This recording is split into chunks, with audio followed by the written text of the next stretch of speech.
નમસ્કાર વિદ્યાર્થી મિત્રો, વાવથરા શાળા વિકાસ સંકુલ દ્વારા પ્રિલિમિનરી પરીક્ષા 2026 ધોરણ 10 વિજ્ઞાનના પેપર સોલ્યુશનમાં વિભાગ એનું સોલ્યુશન મિત્રો ધ્યાનથી જોઈ લેજો. પહેલામાં આવશે CH3COOH સોડિયમ જીકેનું સૂત્ર છે Na2ZNO2. ત્રીજામાં આવશે IRનો વર્ગ જે વિદ્યુત પાવર દર્શાવતું નથી. પછી મનુષ્યમાં મૂત્રપિંડ ખાલી જગ્યા સાથે સંકળાયેલ છે ઉત્સર્જન. સામાન્ય દ્રષ્ટિ ધરાવતી પુખ્ત વ્યક્તિ માટે સ્પષ્ટ દ્રષ્ટિ અંતર ખાલી જગ્યા છે તો મિત્રો એમાં સેન્ટીમીટર નહીં પણ મીટરમાં છે એટલે 0.25 મીટર આવશે. સમતલ અરીસાને સામે વસ્તુને 40 સેમી અંતરે મૂકવામાં આવે તો પ્રતિબિંબ વચ્ચેનું અંતર કેટલું હશે? તો એ 80 સેન્ટીમીટર હશે. આપેલ વિધાનો સાચા બને ખાલી જગ્યા પૂરો. પહેલી ખાલી જગ્યામાં આવશે મિથેન. પછી આવશે એક KWH બરાબર ખાલી જગ્યા જૂલ તો 3.6 × 10⁶ જૂલ આવશે. પર્ણરંધ્ર ખુલવા બંધ થવાની ક્રિયાનું નિયમન એ રક્ષક કોષો દ્વારા કરે છે. મનુષ્યના દૈહિક કોષોમાં કેટલા રંગસૂત્રો આવેલા છે એમ નથી પૂછ્યું, પણ ખાલી જગ્યા જોડ રંગસૂત્રો છે તો જોડ 23 અને કેટલા પૂછે તો જવાબ 46 આવે છે. તો જવાબમાં 23 સાચો જવાબ છે.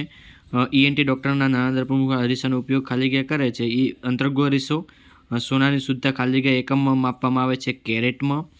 નીચેના વિધાનો ખરા ખોટા છે તો પહેલું ખરું, બીજું ખરું, ત્રીજું ખોટું અને ચોથું 16મા નંબરનું છે એ ખરું વિધાન છે. 17માની વાત કરવામાં આવે તો 1-2 વાક્યમાં જવાબ. વનસ્પતિમાં ઉત્પન્ન થતા વૃદ્ધિ અવરોધક અંતઃસ્રાવનું નામ જણાવો. એબ્સિસિક એસિડ. એવા પ્રાણીનું નામ આપો કે જેમાં લિંગ નિશ્ચયન આનુવંશિક નથી. સ્નેલ અથવા ગોકળ ગાય. વાસ્તવિક સૂર્યોદય તથા દેખીતા સૂર્યાસ્ત વચ્ચેનો સમયગાળો આશરે કેટલા મિનિટનો હોય છે? 2 મિનિટનો હોય છે. હું વિદ્યુત પરિપથમાં વહેતા વિદ્યુત પ્રવાહનું માપન કરું છું. બોલો હું કયું સાધન છું? તો એમીટર. જો વિદ્યાર્થી મિત્રો જોડકાની અંદર પહેલો છે ઓક્સિન. ઓક્સિન એ પ્રકારની વૃદ્ધિમાં મદદરૂપ થાય છે. પછી એલ્સિસિક એસિડ નહીં પણ એબ્સિસિક એસિડ છે ત્યાં, એ વૃદ્ધિ જે છે એને અવરોધે છે, એટલે વનસ્પતિની વૃદ્ધિને અવરોધે છે. પછી 23-24ની વાત કરવામાં આવે, પ્રથમ પોષક સ્તર છે ઉત્પાદકોનું છે, દ્વિતીય પોષક સ્તર છે એ તૃણહારીઓ છે.